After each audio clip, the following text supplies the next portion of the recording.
శ్యామల గారు బయటకొచ్చి వైసీపీ అధికార ప్రతినిధిగా చాలా ప్రెస్ మీట్లు పెడుతున్నారు. ఇప్పుడైతే రీసెంట్‌గా పేర్లు మార్చేస్తున్నారు అని చెప్పి పవన్ కళ్యాణ్ గారి పైన ఫైర్ అవుతున్నారు.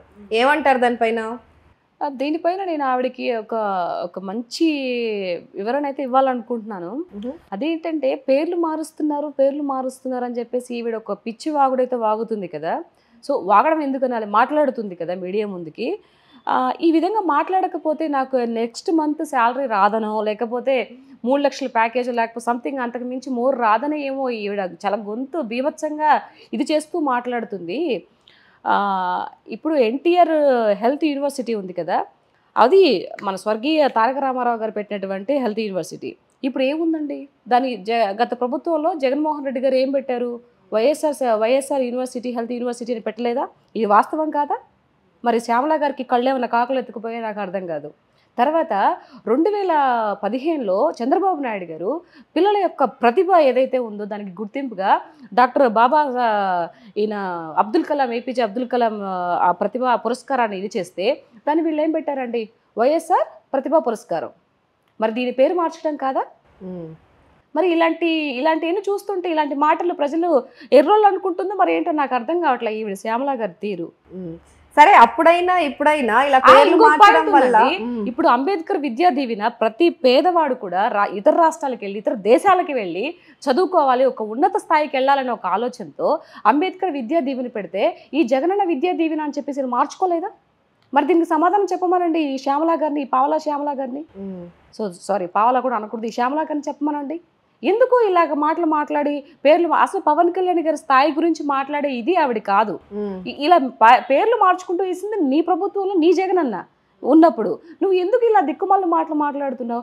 ఇప్పుడు వైజాగ్లో ఒక వ్యూ పాయింట్, అది ఇంతకుముందు ఏముందండి వ్యూ పాయింట్? అంబేద్కర్ కాదు, ఈయన ఎవరు, అబ్దుల్ కలాం వ్యూ పాయింట్. దాన్ని ఇప్పుడు వీళ్ళేం చేశారు? వైఎస్ఆర్ వ్యూ పాయింట్ అని పెట్టుకోలేదా?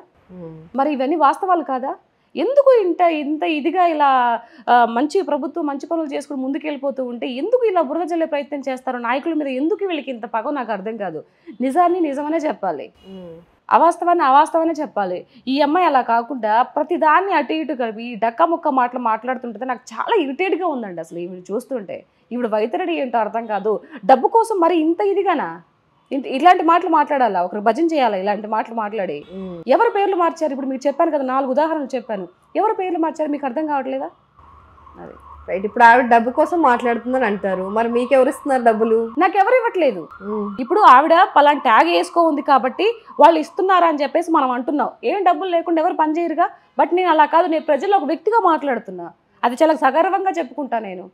నాకెవరు ప్యాకేజ్ మీరు మొత్తం చూసుకోండి. నా వెనకాతలు ఎవరు లేరు. నా వెనకాల ఉండేది ఒక 6 మెంబర్స్. నా ఫ్యామిలీ, అది నా భర్త, అంతే. నా వెనకాతల ఏమీ లేదు. ఒక సాధారణ నార్మల్ ప్రజానాయకురాలా మీరు? ప్రజల్లోంచి పుట్టిన ప్రజానాయకులు. ప్రజల్లో నుంచి పుట్టి ఇగో ఈ ఏదైతే ఇంత వైఎస్ఆర్ ప్రభుత్వం ఏదైతే ఇది జరిగాయో వాటిని చూసి మాట్లాడాలి, ప్రశ్నించాలనే ఒక బీజం అప్పుడు పుట్టింది. ఆయన ముఖ్యమంత్రిగా ఉన్నప్పుడు వచ్చినటువంటి వ్యక్తిని నేను. అది ఇలాగే కంటిన్యూ అయిపోతుంది కదా. ఎందుకు మధ్యలో ఎక్కడో పావలా శ్యామల అని వాడారు? ఎందుకు అలా అనాలనిపించింది? బేసిక్ గా బయట వాళ్ళు అంటుంటారు కదా, తప్పు, అది మాట్లాడకూడదు. బ్యాక్ మై వర్డ్స్, పావలా శ్యామల వద్దు. ఆవిడ పర్సనల్ గా ఏమన్నా ఉన్నాయి, ఆవిడ పర్సనల్ ఇదితో మనకు అవసరం లేదు. ఏదైతే పబ్లిక్ డొమైన్ లోకి వచ్చి మాట్లాడుతుందో సో దాన్ని మనం ఆవిడ కూడా స్క్రిప్ట్ పట్టుకొని మాట్లాడతారు అని చెప్పి కూడా మీరు విమర్శిస్తూ ఉంటారు. ఎగ్జాక్ట్లీ, ఆ స్క్రిప్ట్ కూడా ఒక్కొక్కసారి తప్పు జరిగేసి మళ్ళీ వెంటనే ఇది చేస్తుంది. బట్ మాకు ఇప్పుడు నేను ఇది మాట్లాడాను, నాకు స్క్రిప్ట్ ఏం లేదు కదా. అంటే నీకు ప్రజల గురించి ఒక మాట మాట్లాడడానికి కూడా నీకు బ్రెయిన్లో ఈవెన్ చదివి తర్వాత ఫ్రీగా మాట్లాడలేవా? స్క్రిప్ట్ పెట్టుకో మాట్లాడాలా? ఎందుకంటే అధినాయకుడు కూడా అలాగే స్క్రిప్ట్ పెట్టుకొని మాట్లాడతాడు కాబట్టి మీ కింద ఉండే వాళ్ళు కూడా అలాగే మాట్లాడతారు. అలా అని చెప్పేసి చంద్రబాబు నాయుడు గారు, లోకేష్ గారు, పవన్ కళ్యాణ్ గారు వీళ్ళందరూ స్క్రిప్ట్ పెట్టుకొని మాట్లాడలేదా అని మీరు అడగొచ్చు.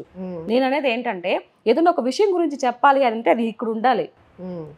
ప్రజల్లో ఆ యొక్క ఇది ఇక్కడ ఉంటే నీకు ఇక్కడ స్పష్టంగా వస్తుంది. లేదు ఎవరో మనకి ఇది చేస్తున్నారు కాబట్టి మనం మాట్లాడాలని ఒక తీరు ఉంటుంది చూడు, అప్పుడే నీకు ఇలా తడబడతాయి, ఇలా స్క్రిప్ట్ చూడాల్సి వస్తుంది అనేది నా ఒపీనియన్.